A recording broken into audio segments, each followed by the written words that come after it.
আসসালামু আলাইকুম শাহিন ভাই। ওয়ালাইকুম আসসালাম। কি অবস্থা, কেমন আছো? ভালো আছি, আপনি কেমন আছেন? এই তো আলহামদুলিল্লাহ।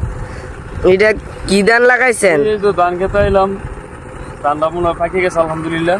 এটা হচ্ছে মালা ধান। এটা তোমার আড়াই মাসের ভিতরে 3 মাসের ভিতরে ধান আলহামদুলিল্লাহ পাকে যায়। ধানটা ধরে দেখা দেওয়া যায়, মাশাআল্লাহ এত সুন্দর ধান হয়েছে। এই যে সুন্দর ধান, আল্লাহর রহমতে মোটামুটি ভালো ধানই পাবো। বৃষ্টি হয়েছে ভালো।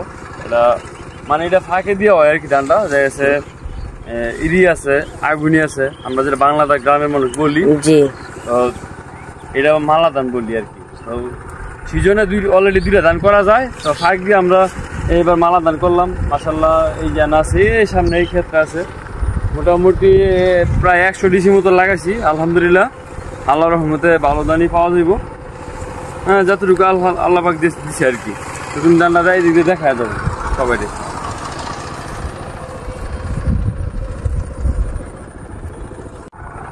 এই সামনে একটা লট দেখায় আসি, চলেন।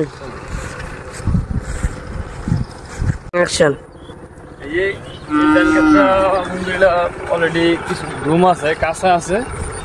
এই অল্প কিছুদিনের ভিতরে পাইকে যাবো, ঠিক আছে? জি, এই 2-4-5 দিন, এই যে 2-4-5 দিন আলহামদুলিল্লাহ পাইকে যাবে। তো এটা খুব লাভজনক ধান। আশা করি যারা কৃষিকাজ করেন 3টা ফসল করবেন ইনশাল্লাহ। ধান 3টা ফসল করা যায়। তো এই পর্যন্ত ভিডিওটা ভালো লাগলে অবশ্যই একটা লাইক কমেন্ট করবেন, যাতে আমরা ভালো কিছু আপনাদের ভিডিও দিতে পারি। এবং কৃষিকাজের উপর যারা কাজে অনেক পছন্দ করেন বা নির্ভরশীল কৃষিকাজের উপর, তারা আমাদের সাথে যোগাযোগ করতে পারেন। আমরা আমাদের কাছে ভালো বীজ দিতে পারবো ইনশাআল্লাহ। তো এই পর্যন্ত সবাই ভালো থাকবেন। আসসালামু আলাইকুম।